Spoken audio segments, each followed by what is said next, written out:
महाजन मिली मरली बसैया झिटकी हिली कोनो फायदा नहीं के आई ससुरा हमारे मजा मिली नहीं देह में सटकी सोइया गइले बाहर फिसल कचोली में हमारा लगा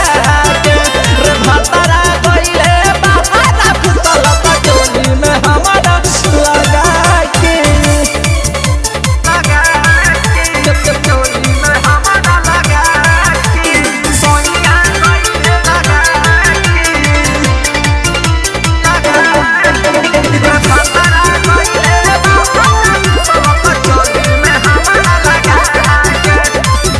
जानी गइल कोइले बानी नई हर में प्यार हो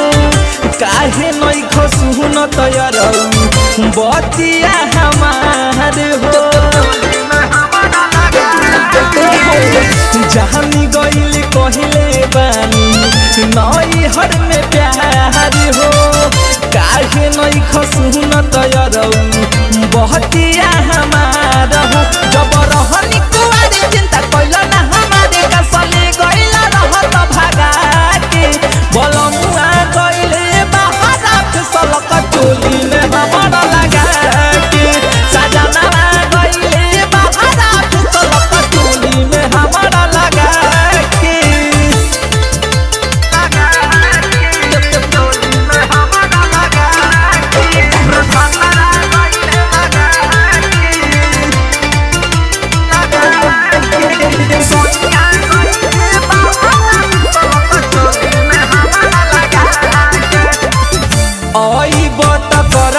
कैसे तू फलहार हो सोनी पिया गहल बारदी की में ताला मार हो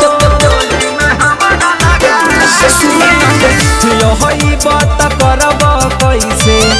तू फलहार हो सोनी पिया गहल बारदी की में ताला मार हो सुन यार लगे डर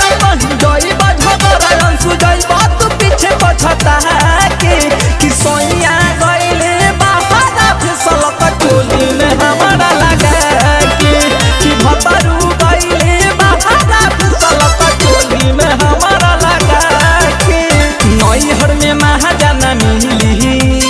मरले बसैया झिटकी हिली मरले बसैया झिटकी हिली नैहर में महाजन मिली मरले बसैया झिटकी हिली कोनो फायदा नहीं के आई ससुरा हमारे मजा मिली नहीं देह में सटकी सोइया गइले बाहर फिसल कचोली में हमारा लगा के रे भतरा गइले बाहर फिसल कचोली में हमारा लगा के ना खुलिए राजा। Media zone recording studio Pathak market Ambara Chowk, Sewa Ghat, Muzaffarpur.